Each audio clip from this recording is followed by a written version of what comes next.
Good morning বন্ধুরা, কে কেমন আছেন? নিশ্চয়ই ভালো আছেন, আমিও ভালো আছি। একটি ইম্পর্ট্যান্ট জিনিস দেখানোর জন্য আমি এই ভিডিওটি করছি। দেখতে পাচ্ছেন বন্ধুরা, আমার সামনে দুটি বোতল আছে। দেখুন, এখানে একটি বোতল এবং এখানে আরেকটি বোতল দেখতে পাচ্ছেন। এই দুই বোতলের মধ্যে মধু আছে। এই মধুর কিভাবে আমার এখানে এলো এবং এখানে একটি বোতলে আছে হচ্ছে ডুপ্লিকেট মধু, আরেকটি বোতলে আছে অরিজিনাল মধু। এটি দেখানোর জন্যই আমি আপনাদের এই ভিডিওটি করছি। তার আগে একটু বলে রাখি, আপনারা জানেন যে আমার ভাই ডক্টর বাসুদেব কুমার সাহা, তিনি ইএনটি সার্জন। তিনি নাক কান গলার চিকিৎসা করে থাকেন। ম্যালিয়াস ইএনটি স্পেশালাইজড হসপিটালে তিনি প্র্যাকটিস করেন এবং সেখানে তিনি অপারেশন করে থাকেন। তো যথারীতি দুজন পেশেন্টের অপারেশন করেছেন। একজন হচ্ছে আপনার সুন্দরবনের পেশেন্ট, আর একজন হচ্ছে বান্দরবনের পেশেন্ট। তো এই দুজন পেশেন্টেরই অপারেশন অত্যন্ত সাকসেসফুল হয়েছিল এবং সাকসেসফুল হওয়ার পর দুজন পেশেন্টই বেশ খুশি হয়ে তারা ডক্টর বাসুদেব কুমার সাহাকে ভালোবেসে একজন সুন্দরবন থেকে একজন বান্দরবন থেকে মধু নিয়ে এসেছেন ডাক্তার বাসুদেব কুমার সাহার জন্য। ঠিক আমাদের ম্যালিয়াস ইএনটি স্পেশালাইজড হসপিটাল লিমিটেডের ম্যানেজিং ডিরেক্টর অদিতি ম্যাডাম, তিনি আমাকে বললেন যে বড়দা, যেহেতু বড় বৌদি দ্যাট মিনস রাজশ্রীর মা মধু ভীষণ পছন্দ করে, তাহলে এই যে সুন্দরবন এবং বান্দরবন থেকে দুজন পেশেন্ট মধু নিয়ে এসেছে, আপনি একটু বাসায় মধু নিয়ে যান, বড় বৌদি খেতে পারবে। তো যথারীতি আমি বাসায় এই দুই বোতল মধু নিয়ে এসেছি এবং এই মধুটি দেখে রাজশ্রীর মা, দেখুন বন্ধুরা, রাজশ্রী মা বললেন যে আমার একটু সন্দেহ মনে হচ্ছে যে এটা হয়তো ভেজালযুক্ত মধু হতে পারে। আর এটা দেখে তিনি বললেন যে এটা নিশ্চিত এটি ভালো মধু। তো অরিজিনাল মধু এবং ডুপ্লিকেট মধু চেনার জন্য আমি কিছুটা উপায় অবলম্বন করলাম। সেটি আমি বলছি বন্ধুরা। অরিজিনাল মধু আপনারা কিভাবে চিনবেন? এই মধু বাজার থেকে কিনে এনে আপনারা নর্মাল ফ্রিজে 12 ঘন্টা রেখে দিবেন। 12 ঘন্টা রাখার পর যদি দেখেন যে মধুর কালার চেঞ্জ হয়ে যায়, যেমন এটি কথা বলছি, আমি একটু জুম করে দেখাই।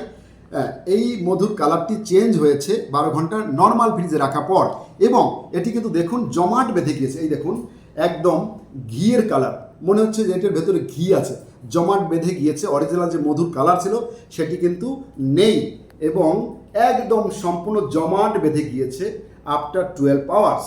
তো তার মানে কি, এটি হচ্ছে ভেজাল যুক্ত মধু। এটার মধ্যে চিনি মিশ্রণ করা আছে, কেমিক্যাল মিশ্রণ করা আছে, এবং এটি অরিজিনাল মধু নয়। আর দেখুন, এই হচ্ছে অরিজিনাল মধু। যিনি বান্দরবন থেকে এই মধু এনেছেন সেই মধুর কালার দেখুন। এটাও কিন্তু 12 ঘন্টা ফ্রিজে ছিল, নর্মাল ফ্রিজে রেখে দিয়েছিলাম, তারপরেও কিন্তু এটির কালার আপনার ডিসকালার হয়নি। তো আমরা তাহলে বুঝতে পারলাম যে কিভাবে বুঝবো যে ফ্রিজে রেখে এটি পরীক্ষা করা যেতে পারে। তো দেখুন, এই যে মধুটি, এটি কিন্তু সম্পূর্ণ জমাট বাঁধা এবং এটি আসলে স্বাস্থ্যের জন্য উপকারের চেয়ে অপকারী বেশি হবে। এবং এই মধুটি যদি আমরা খেয়ে থাকি তাহলে এর যে স্বাস্থ্যগুণ বা পুষ্টিগুণ যা থাকার সেটাই আছে। এটার মধ্যে কোনো ভেজাল নেই এবং এটার মধ্যে কোনো কেমিক্যাল মিশ্রণ করা নেই। তো এভাবে আমরা অরিজিনাল মধু চিনব বন্ধুরা। তো এখানে একটু বলে রাখি, যিনি আসলে যে পেশেন্ট সুন্দরবন থেকে ডাক্তার বাসুদেব সাহাকে ভালোবেসে মধু এনেছেন তার কিন্তু কোনো দোষ নেই, তিনি তো বাজার থেকে কিনে এনেছেন। তাহলে প্রকৃত দোষী কে? প্রকৃত ক্রিমিনাল হচ্ছে তিনি, যিনি এই মধুটা বিক্রি করেছেন। যিনি বিক্রেতা, তিনি কি করেছেন, বিক্রির আগে এটির মধ্যে চিনি মিশ্রণ করেছেন এবং এটির মধ্যে হয়তো মধুর মতো কিছু কেমিক্যাল, জাস্ট এটা একটা সেন্ট, এটি ব্যবহার করেছেন।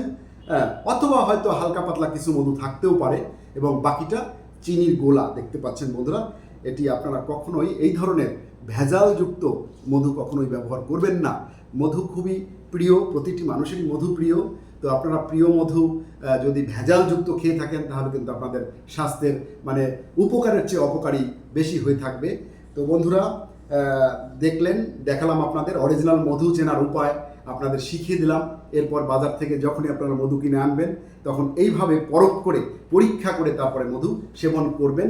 আমার এই ভিডিওটি কেমন লাগলো এবং আমি যে কৌশলটি শিখিয়ে দিলাম আপনাদের কেমন লাগলো সেটি কিন্তু অবশ্যই আপনারা এই আমার ভিডিওর কমেন্টসের মাধ্যমে কিন্তু জানাবেন। তো রাখতে চাচ্ছি বন্ধুরা, দেখা হবে অন্য একটি বিষয়ের উপরে আলোচনার মাধ্যমে। ততক্ষণ ভালো থাকুন। Thank you so much. Bye by.